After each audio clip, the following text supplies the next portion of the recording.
Democratic president who is looking towards actual U.S. investment Yeah, I will. more so than talk. I'll refeed it the way all. that the Biden administration will characterize it. Well, thank you, sir. Yeah.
our national security.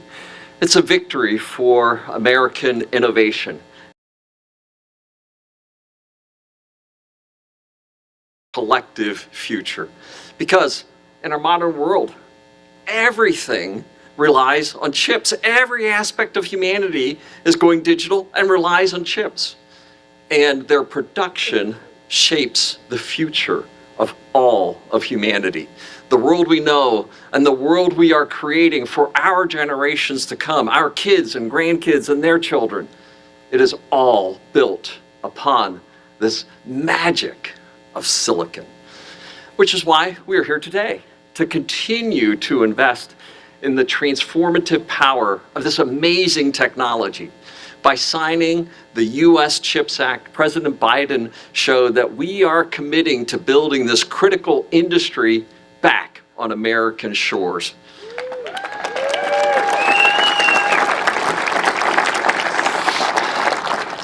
These investments, our investments, are powering the next great chapter of American innovation, the next great chapter of science and manufacturing technology. And the timing couldn't be more critical. We all remember that COVID provided us an incredible wake-up call. A wake-up call that shocked and disrupted our global supply chains. It choked our manufacturing lines. It kept essential products away from people when they needed them most. And all because $1 and $2 semiconductor chips weren't available. Manufacturing lines stopped. Make no mistake, fragile global supply chains are a threat not just to our economic, but also to our national security as well. By coming together today, we are declaring that America will not surrender leadership to our competitors. We are choosing innovation over inaction. We are building a future with geographically balanced and resilient supply chains, right here in America, right here in Arizona.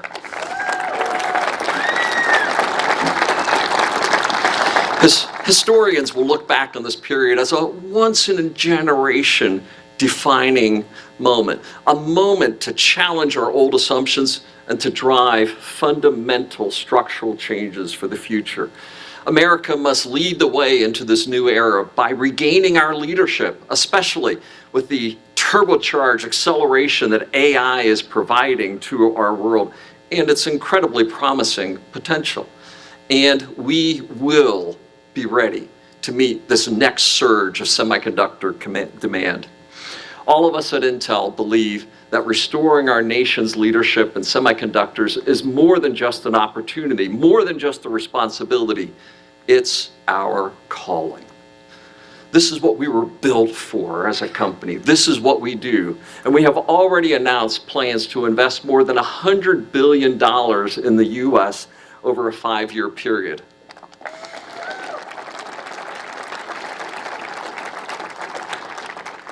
I first walked through the doors of this iconic company as an 18-year-old kid with an associate's degree starting as a technician. I took the job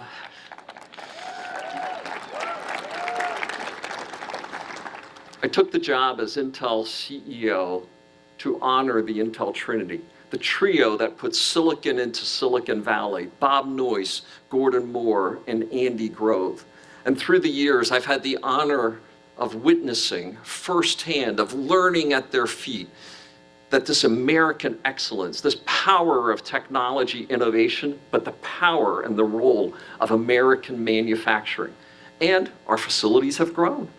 We have the extraordinary Oregon, the Silicon Forest. We have the extraordinary Arizona, the Silicon Desert. And the extraordinary New Mexico, the Silicon Mesa. And one of my proudest moments was standing beside President Biden in Ohio and beginning of a new chapter of American innovation at Intel. I can say that Field of Dreams is now an extraordinary construction site that's coming to life before your very eyes. We are so proud that President Biden and Secretary Raimondo believe in this vision of expanding U.S. chip-making capacity and capabilities. And I am grateful for this funding and the confidence and commitment that you are placing in us. Mr. President and Madam Secretary, we will not let you down.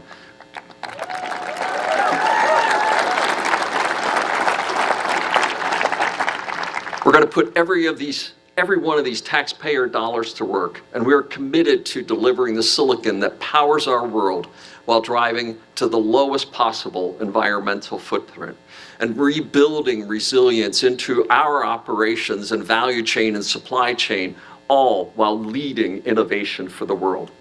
It's fitting that we are standing here on an Intel construction site because these investments, right, these extraordinary commitments are going to build right here in America, right here in Arizona.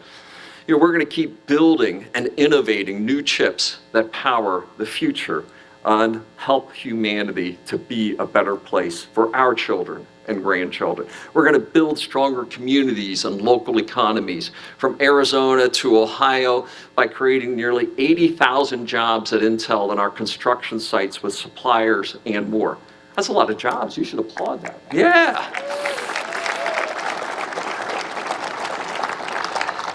And we're going to continue to support our employees like Tilden Dixon, a Native American, a member of the Sheet Metals Union, Local 359, and responsible for metal sheet detailing right here at Intel.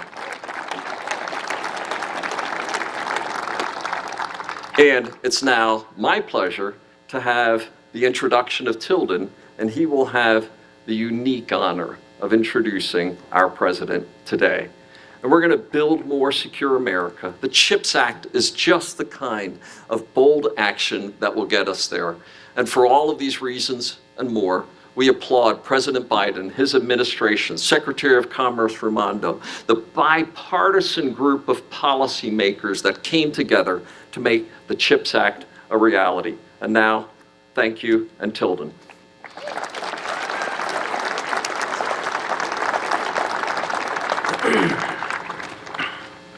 Good afternoon, everyone. My name is Tilden Dixon, and I'm a proud second-generation sheet metal worker and a member of Smart Local 359. I am also a Navajo Nation tribe member, and I grew up in a union household. Excuse me. My father, my uncles, my cousins are all sheet metal workers. I saw firsthand the great value of a good job with a livable wages, health care, and pension benefits. Times were not always great with the ups and downs of construction, but my father taught me if you work hard and you have union brothers and sisters to lean on, you'll always get ahead. Thank you. I chose to follow his footsteps and joined the Local 359 in 2012. I served my apprenticeship and then secured a job at the Intel construction site where I've been for the past 6 years. It was a commitment to go to class and work a full-time job for many of years.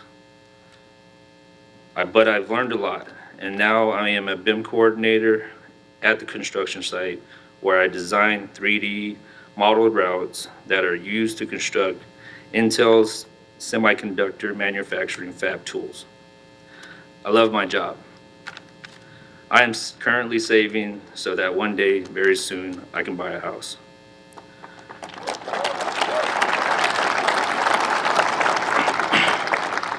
But I'm not the only one whose lives have been transformed for the better. Thank you to President Biden's historic investments. There are now hundreds of jobs, hundreds of new jobs for the people of Arizona who are building Intel's new cutting-edge chip factories and building the future of America. I am so grateful and proud we have a president who has the understanding of importance giving the opportunity like this to communities like ours and to millions of Americans like me.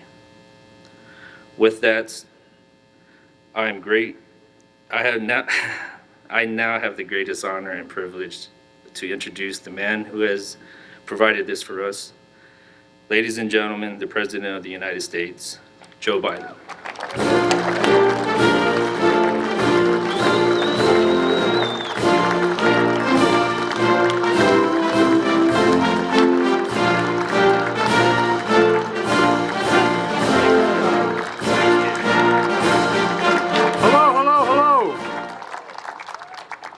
By the way, your dad is right about unions.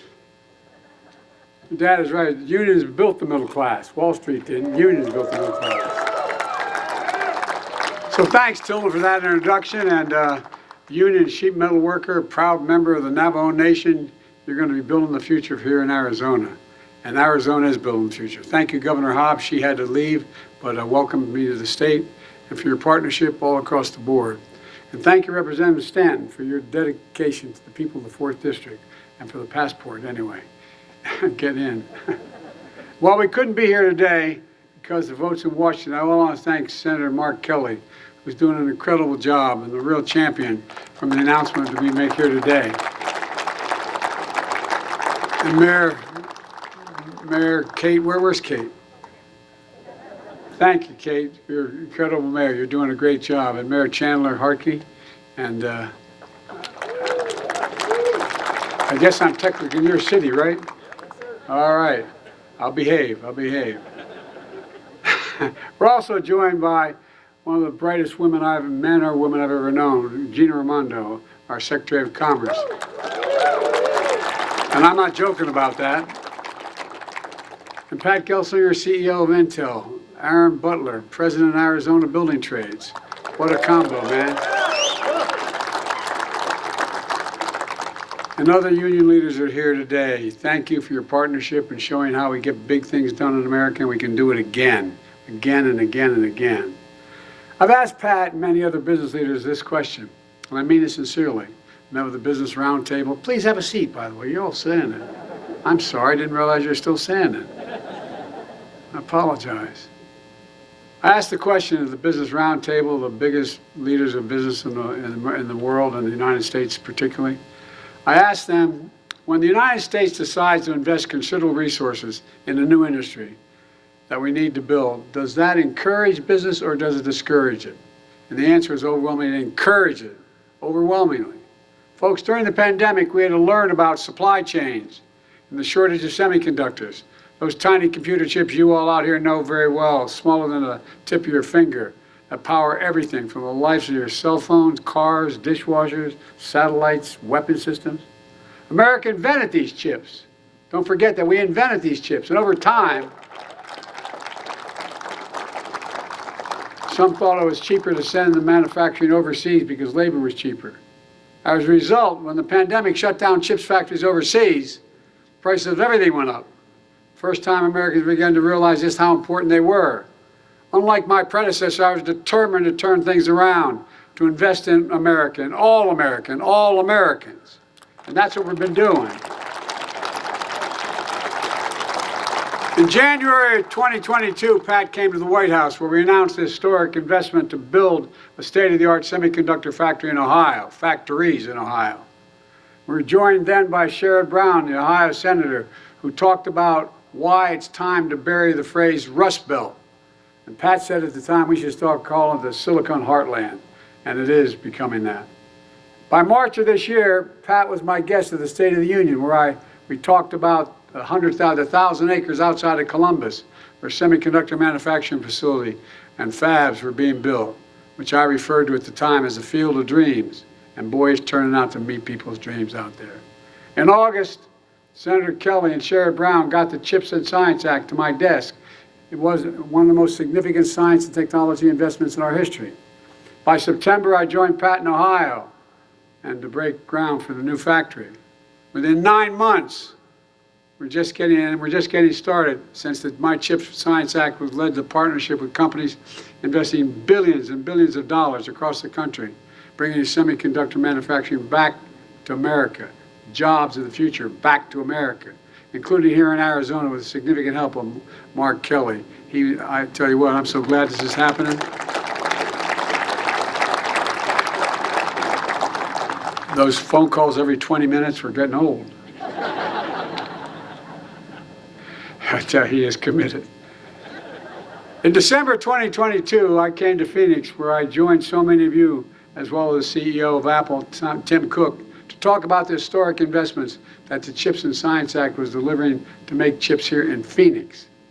Today, Pat is building here on another field of dreams. I'm thrilled to announce the latest public-private partnership and one of the largest investments in semiconductors in the United States ever. A new landmark agreement under the CHIPS and Science Act between my administration and Intel for up to $8.5 billion. It's a smart investment. And that's being paired with over $100 billion from Intel, including $30 billion in Arizona and $30 billion in Ohio. It's among the largest private sector investments ever in the history of Ohio and Arizona. And this historic funding will be used to build new semiconductor fab facilities and modernize and expand existing ones in Arizona, Ohio, New Mexico, and Oregon. Combined, it will create nearly 20,000 construction jobs, many of which will be union jobs. And I made it real clear, everybody has the right to organize, man, to have their labor rights protected. But look, this announcement will also support 10,000 manufacturing jobs, 3,000 right here in Phoenix, with salaries averaging over $100,000 a year and don't all require college degrees. That's a change. For the first time in a long time, many of these facilities won't just manufacture regular semiconductors. They're going to once again begin to make the most sophisticated, advanced, and powerful leading-edge chips. Each chip has, it blows my mind, has trillions of tiny features. The width of a strand of human DNA, 40,000 times thinner than a single human hair. They require manufacturing precision, down to the size of a single atom. The process is enormous, requires enormous amounts of information, and with lightning speed they'll produce. And they're critical to emerging technologies. They're going to power the future economy, like artificial intelligence, quantum computing, 6G communications. And to take everything, make everything faster, lighter, smaller, and more reliable. Folks, it's about time. Even though we invented the most advanced chips, we make 0% of them today. 0% of the most advanced chips today. Nearly all manufacturing of leading-edge chips across the entire industry moved overseas to Asia years ago. That's why today's investment is such a big deal. We will enable advanced semiconductor manufacturing to make a comeback here in America after 40 years.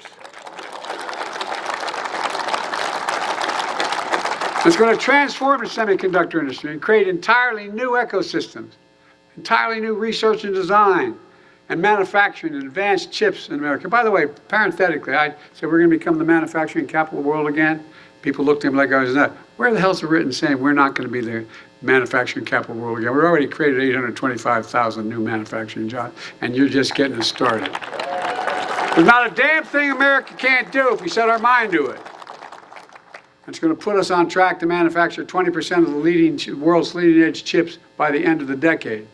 And right here in the United States, Intel is committed to net zero greenhouse gas emissions by 2040, and using 100% renewable electricity to power these fabs. And there's more, because this isn't just about investing in America. It's about investing in the American people as well. That's why we're dedicating $50 million of CHIPS funding to partner with Intel and community stakeholders like community colleges, state and local governments, labor unions, and universities to train a new generation of workers for the semiconductor industry. That way, people don't have to leave their hometowns to get good paying jobs and support their families. And here in Arizona, Arizona State University is expanding its engineering program.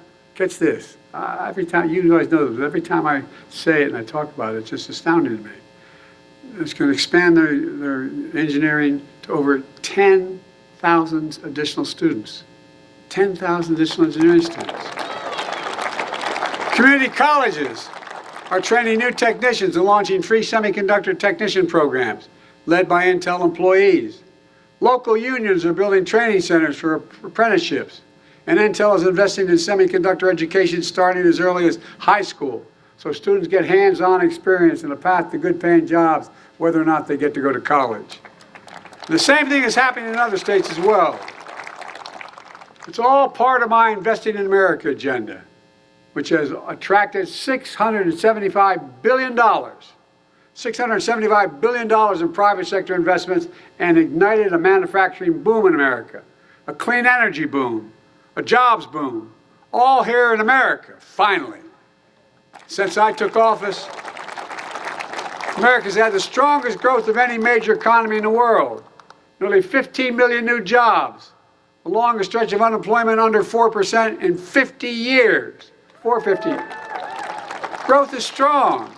Wages are up more than prices. Inflation is down dramatically. We have more to do, I get it, we have more to do, but no question our plan of delivering for the American people is working now.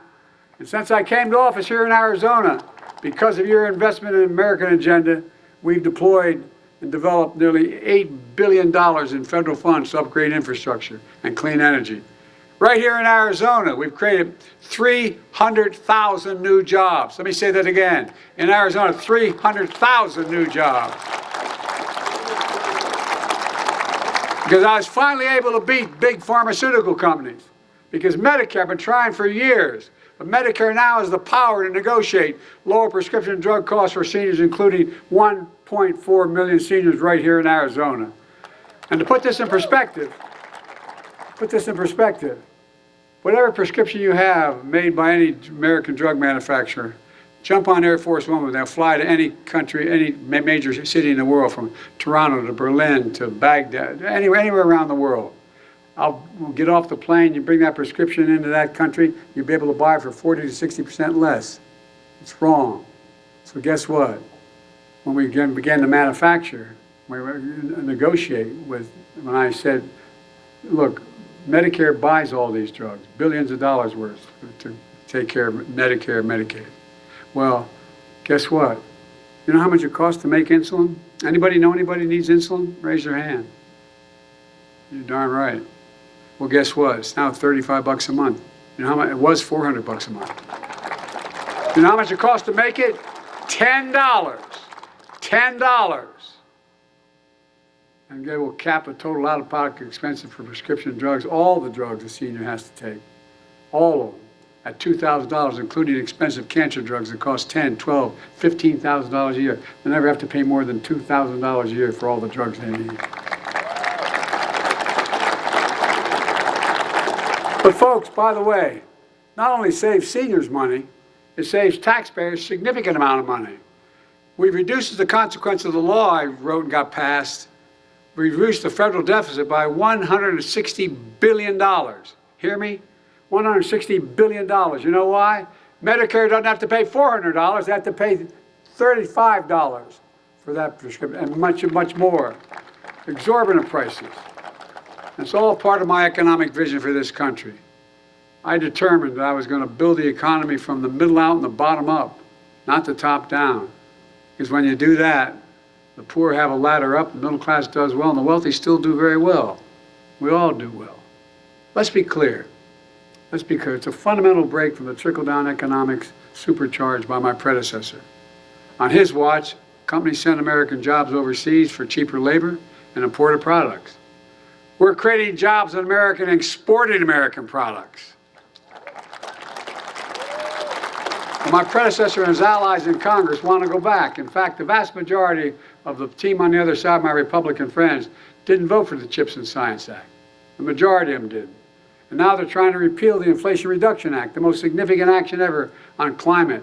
That's going to create hundreds of thousands of jobs, many of them in their own states, in your district, particularly in states like Arizona. That's when my predecessor was in office. He enacted instead a $2 trillion tax cut for the overwhelmingly benefit the very wealthy and the biggest corporations. By the way, I'm not anti-corporation. I come from the corporate state of America. More corporations are incorporated in Delaware than every other state in the union combined. And I represented for 36 years. But they can't get greedy. And we want to do, here's he wants to do this again. The bottom line, I want to build a future in America. My predecessor is going to let the future be built in China and other countries, not America, because it may be cheaper for those investing.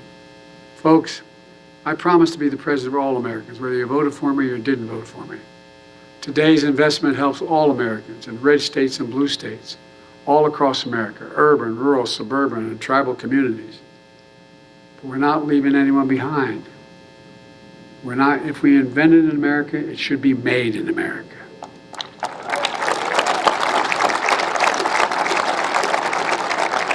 And include all of America.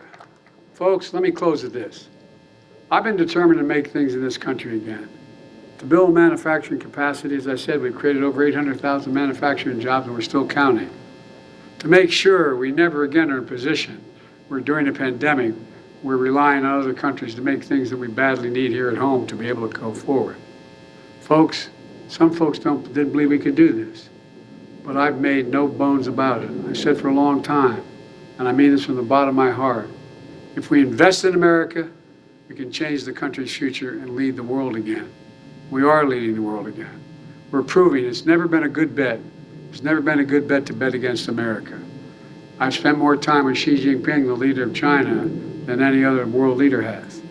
And I was with him, traveled 17,000 miles with him when he was vice president and I was vice president, before he became the leader. And we're in the Tibetan Plateau, and he asked me, he said, "Can you define America for me?" I said, "I sure can, one word." And he looked at me, and I said, "Possibilities, possibilities." We haven't been the only nation in the world that's never, we have come out of every crisis we've ever been in stronger than we went into that crisis. There's nothing beyond our capacity. I've never been more optimistic about our future. Just have to remember who in the hell we are. We're the United States of America. And there's nothing beyond our capacity when we work together. So God bless you all, and may God protect our troops. You're the best, you're the best. This is going to transform the country in a way you don't even understand yet. Thank you, thank you, thank you.